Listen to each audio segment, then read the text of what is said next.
చాలామంది అంటారు తల్లి రుణం తీర్చుకోలేమని. అది అబద్ధం. అలా తీర్చుకోలేమని తీసుకెళ్ళి ఓల్డేజ్ హోమ్లో పడేయడం కాదు.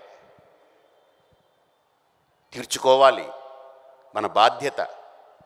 ఈ భూమి మీద ఎవడి రుణం తీర్చుకున్నా తీర్చుకోకపోయినా, మీరు ఎవరికి అప్పు పెట్టిపోయినా పాపమో పుణ్యమో తర్వాత సంగతి. కానీ తల్లికి మాత్రం గుర్తుపెట్టుకోండి, ఆ రుణం తీర్చుకుని తీరాలి. తీరుతుంది కూడా ఆ రుణం. ఎలాగా?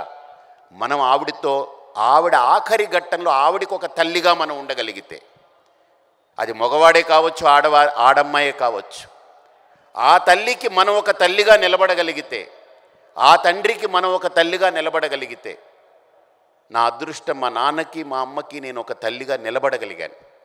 వాళ్ళ నోటితో నోరారా ఒక మాట అన్నారు, మేము నీకు అమ్మా నాన్న కాదు, నువ్వే మాకు అమ్మా నాన్నవి. నీకు అమ్మా నాన్న అంటే మేమిద్దరం, కానీ మాకు అమ్మా నాన్న నువ్వు ఒక్కడివే అని చెప్పారు. ఇంతకంటే నాకేం కావాలి జీవితంలో? అలాంటి ఈ భక్తి వేదిక మీద నుంచి చెప్తున్నా. ఆయన నరేంద్ర చౌదరి గారు ఉన్నారు అక్కడ. వాళ్ళ అమ్మగారికి ఎన్నేళ్ళు అడగండి. ఆవిడ్ని ఇప్పటికీ ఆయన ఇంట్లో పెట్టుకుని, ఆ రమాదేవి కానీ ఆయన కానీ ఇప్పటికీ నేను రాగానే అడిగా, మీ అమ్మగారు ఎలా ఉన్నారని. పర్లేదండి, ఇబ్బంది లేదు, బాగానే ఉన్నారు. ఎంత 90 ఏళ్ళు ఉంటాయా చౌదరి గారు? 90 ఏళ్ళు ఉంటాయి.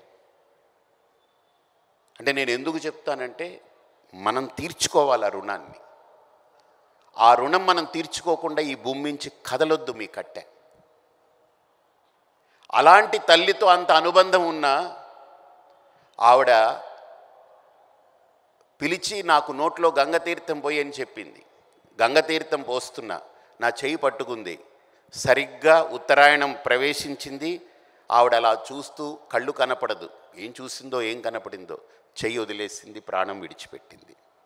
ఆ సందర్భంలో అనిపించింది, నాకు అమ్మ లేరు, నాన్న లేరు, అన్న లేరు, తమ్ముళ్ళు లేరు, బంధువులు లేరు, దాయాదులు లేరు, ఏమీ లేదు.